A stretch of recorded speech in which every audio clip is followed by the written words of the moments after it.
right. Hey, have you struggled getting to the bathroom in time because you couldn't open the door handle? Gar. Ugh. If you have, welcome to Toilet Talk, the show that loves pretty potties and hates ugly medical equipment. My name is Maria Lindbergh, and I'm the owner of Stay at Home Solutions and Hard Time Wiping. And so now I'm going to go ahead and ask my special guest today to join me. So let me go ahead and click the add. We're going to add you, Miss Amelia. The request, Amelia. So Amelia Borland is the president and CEO of Higher Standards Caregiver Training. And so I just invited her to join or to join me. Like, there we go, Amelia, welcome to Toilet Talk. I did it! I did it. Hold on, let me take my blue blockers off so that I don't have a bunch of glare there. Okay, that's better. Oh, well, they were a good look for you. So, I mean, you do what you want. Welcome to Toilet Talk. I was just saying that you're the president and CEO of Higher Standards Caregiver Training. Yeah. What else would you like to add to that? Well, so I'm an occupational therapist, as you are, and what I do is I specialize in training caregivers, both professional and family caregivers, kind of from all walks of life, to help make sure that they can keep, of course, the people that they're caring for safe, but also keep themselves as caregivers safe too, because if they don't, then there's no one there to do the job. So their health is just as important as the people that they're caring for. I also want to say I love talking about toileting. So Yes. I am so excited to be here and do this with you today. Thank you so much. I'm trying to do a glow up for the background set. I used to have like this terrible like Toilet Talk decoration behind me, but I'm actually in the bathroom. That's how I like to do it. And so yeah, I love toileting too, obviously. So I'm so glad you are here. So with bathroom door handles, I certainly personally have experienced having a hard time opening the bathroom door, especially when you have to go so bad. And I wanted to share a story to start off, and I want you to, share your experience too, or if you have a similar story. So Sure. Something that's like the worst moment that happened when I worked in rehab. I had this older gentleman. He was ready to go home. He had done all his rehab. He was getting better. He was like, I'm ready to go home. So before he was discharged, we went to his home and did an assessment, made sure that things were set up for him to be safe and to go back home with his wife. So we were driving in the van from the rehab center, and he said that he had to go to the bathroom, or that was the first thing he wanted to do when he got home. And I was like, yep, that'll be number one, no worries. So we get back home, and he's going through his garage from the driveway, and he got into the home, and now he's starting to panic. Like, I really got to go. Like, the bladder is full. So he went to his bathroom door. He's using a walker, and he had the hardest time opening the doorknob. I eventually had to do it, and he just like ran in there. It was so unsafe. He was like arms flailing, walker to the side. Full panic situation, it sounds Yes. like. Full panic.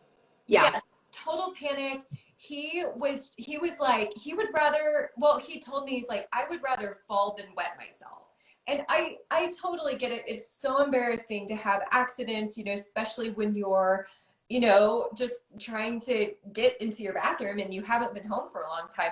But I'm just like, oh my gosh, how did the doorknob? That was the only thing. The doorknob was the thing that blocked him, and it made it hard. And it was a doorknob just like a regular doorknob you've seen anywhere else. Have you seen that too?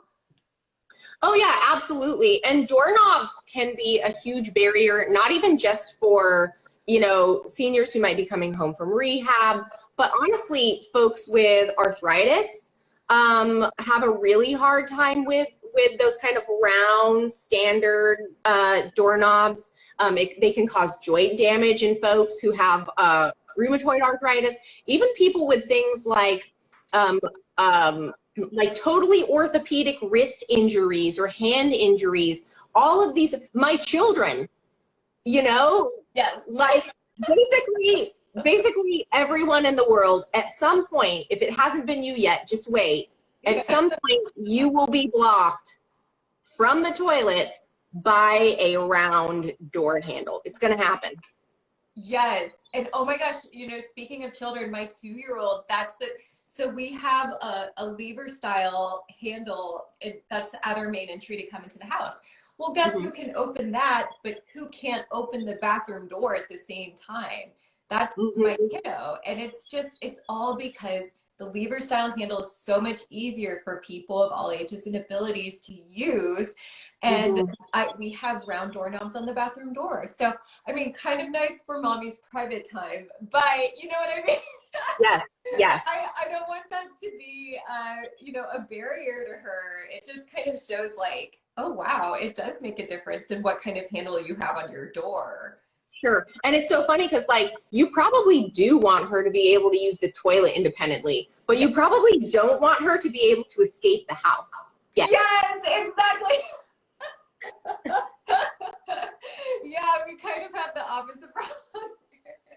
Yeah, she could totally like hit out of she could run down the street, no problem. Oh my gosh. But that's such a good point. Like a lever handle is just universally accessible for pretty much. I mean, you could do it with your face if you had to. You can access it in pretty much any way if you've got that lever.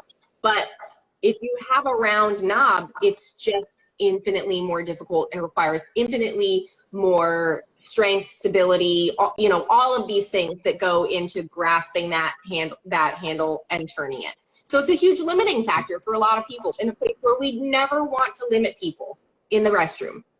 Oh, no, yeah, absolutely. I mean, it's so easy to be limited, and you like, no matter who it is, like it's a dignity thing too. Like we want people to be able to use the bathroom on their own. Obviously, I mean, I want it to be that way. I never want it to be difficult. And so for people who are like, what the heck is a lever handle? Let me quickly show you. I have a picture on my laptop. I mean, we could go on a field trip in my house, but you know. So that is a lever style handle where it just sticks straight out. And there are, for some people, I do recommend if there's like a little like curl towards the door, like a little curl or like a C or a D shape kind of towards the door in case your hand slips off of it while you're trying to push it down to open it. And I just, while I have my screen handy, I'm also going to show, here's some doorknobs that I absolutely hate, like these styles of pulls that where it's so like you have to stick your finger in that hole to get the circle out and grip the circle. I hate those. I hate those. I hate those. I mean, those are, you know, the traditional doorknobs we've been talking about the whole time. So yeah, those other kinds of doorknobs are so difficult if you're somebody who, like you mentioned, somebody who has arthritis or any other kind of finger problems or anything in the wrist that makes it difficult. And while lever handles, you said, like, you could use your face, you could use the palm of your hand, you can like close your fist, use your forearm, use your elbow, use your foot. I use my foot too, like to open it. I remember actually, so I broke my arm a couple of times when I was a kid, my right arm. So, and I'm right-handed, so that's naturally what I reach for everything with. And I remember like being in a cast and not being able to open the door to the bathroom because like the cast was so fat in my palm that I couldn't, like, I was just like barely getting a grip on it. And I actually have no recollection of how that problem was solved. Probably I just left the bathroom door open, much to the dismay of the rest of my family. But I mean, it just goes to show like anyone, any age, anytime can be limited. And it's so, you know, it's one of those things like if you have the opportunity, if you're doing some remodeling anyway, it doesn't cost more to get a lever handle than it does to get a traditional round handle. So if it's something that you're already doing and you're thinking about aging in place or just generally making your house accessible to anyone who might be in it, be it you or a visitor or someone like that, it just makes sense to, you know, think about doing a lever handle instead of those other ones. And, you know, if it is a matter of maybe you're not remodeling, but you're willing to spend 10 or 15 or 20 bucks, you know, that's a really small cost versus the cost of not being able to get into the restroom. Oh my gosh, that is such a great point. Yeah, if you're remodeling anyway, or just selecting the doors in your house that are the most important to have lever style handles, like the bathroom door or your entry. I mean, to me, in my mind, those in my house, those are the most important doors to have lever handles on. And so without a doubt in my household, I mean, yeah, right now I have the doorknobs, but without a doubt, those are going to go away so that it's so much easier to get in and out. It was actually one of the first things when my husband and I were really fortunate. We got to do a little bit of remodeling a few years ago, and it was literally like the first thing on my list. I like tried to OT my house as much as possible to make it universally accessible. And I think I probably annoyed some people about it, but we have lever handles everywhere, and it's great for my kids. It's great for people who come to visit. There are aftermarket products too that you can buy. I don't know if you were going to go over any of those or not, that you can buy that go over a round handle. There are several different like product names. I don't necessarily like endorse one brand or another, but those can be a really inexpensive option too, that can make it, often they don't make it as easy as just having a lever handle on there, but they can increase the your ability to grip the handle and turn it a little bit more easily for folks who maybe for whatever reason replacing that door handle isn't possible. You know, maybe you don't own your home and you don't want to bother with changing that in and out, or you know, whatever the reason is, that those can be good options too, folks. Yes, I love that you brought that up. Those are pretty inexpensive, and it's nice that they don't last forever. It's really like a temporary kind of thing. So I know, at least I've worked in some like senior communities where for some reason they have doorknobs. And so, yeah, I know. And so, you know, that's something I brought up to some buildings, and they said, oh, well, you know, we want to have a uniform aesthetic and we don't want to replace the doorknobs. And so in those cases, that has been really nice to have those overextenders, or, you know, whatever brand, put on the doorknob so that it's easier to turn them. So yeah, that's a really great temporary solution for sure. So this isn't, I don't want to derail here. Am I derailing if I, okay. No, we're an open, we go all over toilet talk. So I want it, because you know, in kind of preparing for this, you know, I wanted to think about, well, what are some other issues that people should be aware of when it comes to the doorknobs into and out of their bathroom? And something that immediately popped up for me was that a lot of times in really small bathrooms, sometimes the doorknob handle can actually be in reach of the toilet. And I have seen before people who might need a little bit more support getting up or down actually reach and grab onto that handle as a support method for standing up. And that's not a great idea for a few reasons. I see you nodding emphatically, so I'm just gonna let you chime in. No, I was gonna say I can't handle it when people do that. No, I'm nodding because I can't tell you how many people have told me that they do that. Where they, you know, where I didn't see it, because sometimes, you know, I've gone to people's houses and I see them do it. I've had so many more people tell me that's what they do to get up. So what do you tell, what's your number one tip to tell people to kind of get them to avoid doing that? Well, I mean, I like to just kind of explain a little bit about like, so the handle is just not built to hold your weight. That's usually what I start out about talking about. The handle itself is not built to hold your weight. The door actually, the hinges of the door are also not built to hold your weight. So I kind of talk about it from those two different aspects. So a lot of times when people go to grab that door handle, it's because they feel like they just need a little extra support. They just need a third touch point for balance. And so often we're not thinking about the fact that if you really put a lot of weight on it, it's not built to support that, and it can actually, it can turn. This is a mobile device. Yeah. It is meant to move.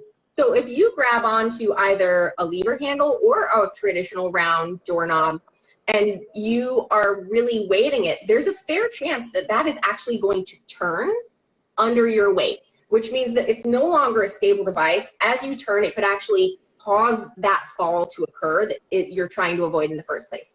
The other thing is, again, it's just not built to hold the weight of a human body up on, and neither are the hinges of those doors. They're really truly built to hold the weight of the door only. And honestly, depending on how long those screws are that go in and hold in the hinge of the door, they may be only barely built to even hold that as well. So when you put a lot of weight on that handle, which is far away from the hinges, it puts a lot of stress on them, and the whole door can in fact come out of the wall. So it's well worth it to, you know, thinking about all of the costs associated with that, like the potential cost of having a fall, which no one wants. It's not worth it in any way, shape, or form. The potential cost of ripping your door off the hinges. And then worst case scenario, you both go down and the door lands on top of you. Yeah. It just is like, it's just not worth it. So it makes it really easy then to make that decision to think about, okay, well, if you need help to get up, what are some maybe safer options? Does there need to be a bedside commode over this toilet that you can push from? Do you need a higher toilet? Do you need a really stylish grab bar over here? You know, there are options to meet really truly just about any budget and any aesthetic in any bathroom. We can always make that work, right?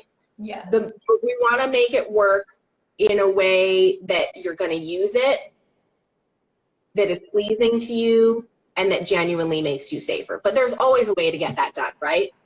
Yes, absolutely. Amen to that. That is for sure. Oh my gosh. Yeah, so many good points. So many good points. Yes, I'm sorry. I'm just thinking of all the people who have fallen that way, who I've worked with in rehab or in the hospital. And it's so, you know, you feel bad for those people. And that's why, like, I bring up this topic because, I mean, not to feel pity on other people, but I would hate for something so preventable to happen to somebody else.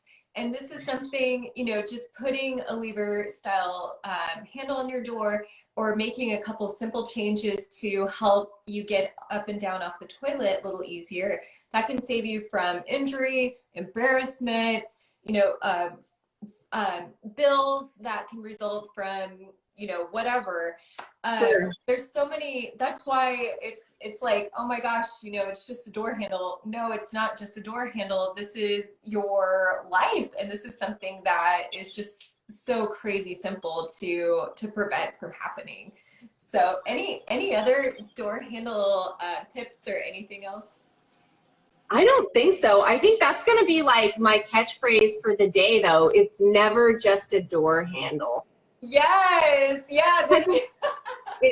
I mean, it's never just anything, right? But like really, really, when it comes to the bathroom, it's never just a door handle. It can affect every aspect of your ability to toilet safely. So who knew? I know. It's so, you don't think about it, but it's like, oh wait, actually this is super important. So Yeah. Amelia, tell the people where they can find you. Okay, so you can find if you want direct access to full training courses, then you can find me on my website. That's at www.higherstandardscaregivertraining.com.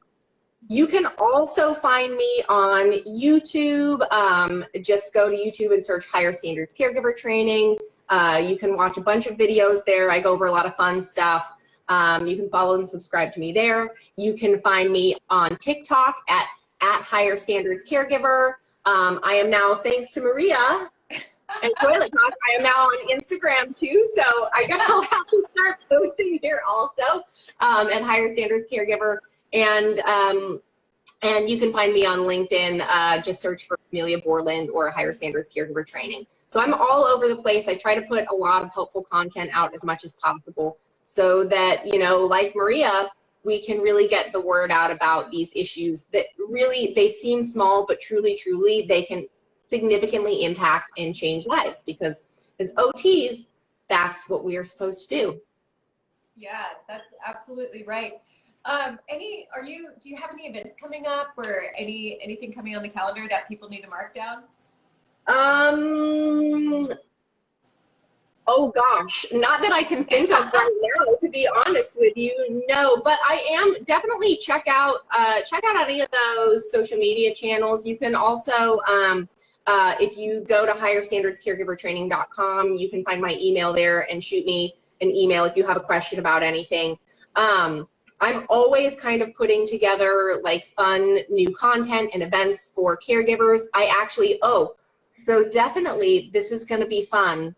I have a character called Captain Caregiver that I like to dress up as, and my dog is the Higher Standards Hound.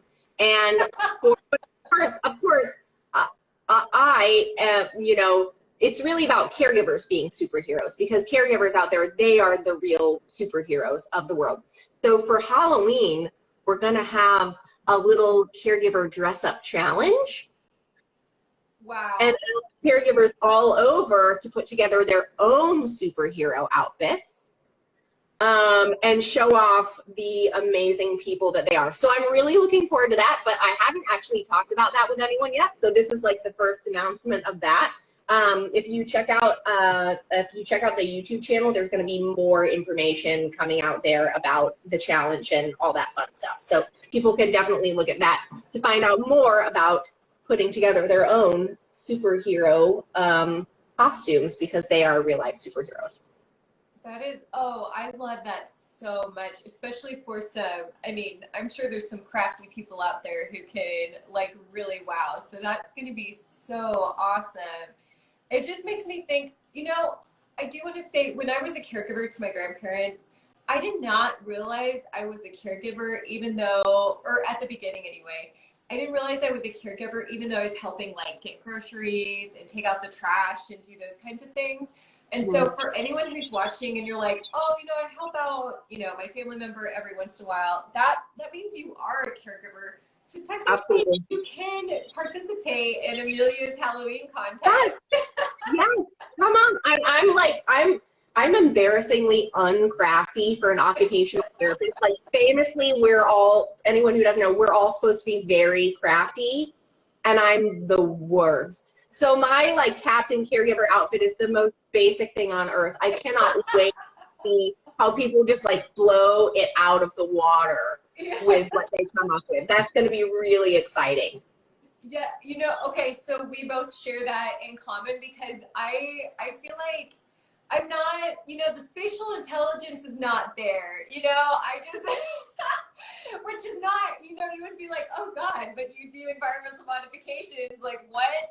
But no, when it comes to like creating a costume or doing something, it just doesn't, I'm more of like the Pinterest, like nailed it, you know, or, you know, anyway, it's always a bad idea if it's coming from me. So that is so exciting. But I do want to emphasize before we wrap up, like if you really need to check out higherstandardscaregivertraining.com, because Amelia does amazing live caregiver training to people, and you're just so thorough, and I just know like people are benefiting like from your knowledge and expertise, and just, you know, I mean, just like any OT, we tailor our teachings to people So it's not like a cookie cutter training that you're giving everybody. You're making it specifically for that person who you're training.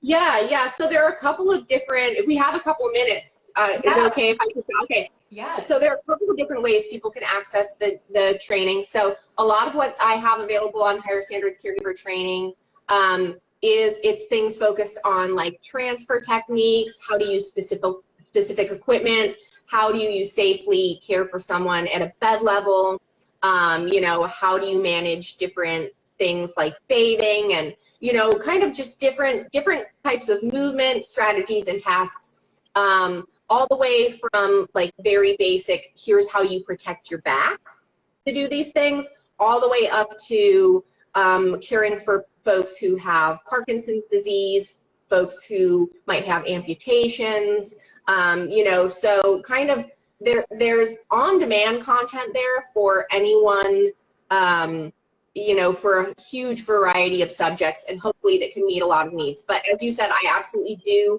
for members of Higher Standards Caregiver Training, I do live trainings every month for those caregivers where we can all get on. As you can see behind me, I'm not sure how well you can see, I've got my big training room behind me where I've got everything from bedpans and catheters to, my big dummy that I work with and all that stuff, so that we can go over those weird things that happen when it's real life and you're a caregiver and there's just not a way, we can't predict everything. So it's so important to have those live trainings available to caregivers so that they can come and get their questions asked, they can get them answered, and also just come together as a community and realize like caregiving can be really lonely, but you are not alone. There are so many caregivers out there. And there are folks like Marie and I here to support you. So take advantage of it. That's what we're here for. Oh, that's awesome. Thank you so much for sharing more about what you offer to people. I love it so much. Well, I guess we should go ahead and say goodbye on Toilet Talk. I know. Thank you so much. I know. Thank you. Thank you so much, Amelia. I just want to say, if you haven't liked and followed me on Instagram, my handle is @hardtimewiping. Toilet Talk is most Tuesdays on Instagram Live at 12 Central Standard Time. So please do join if you miss out. All of these episodes are on IGTV on my account.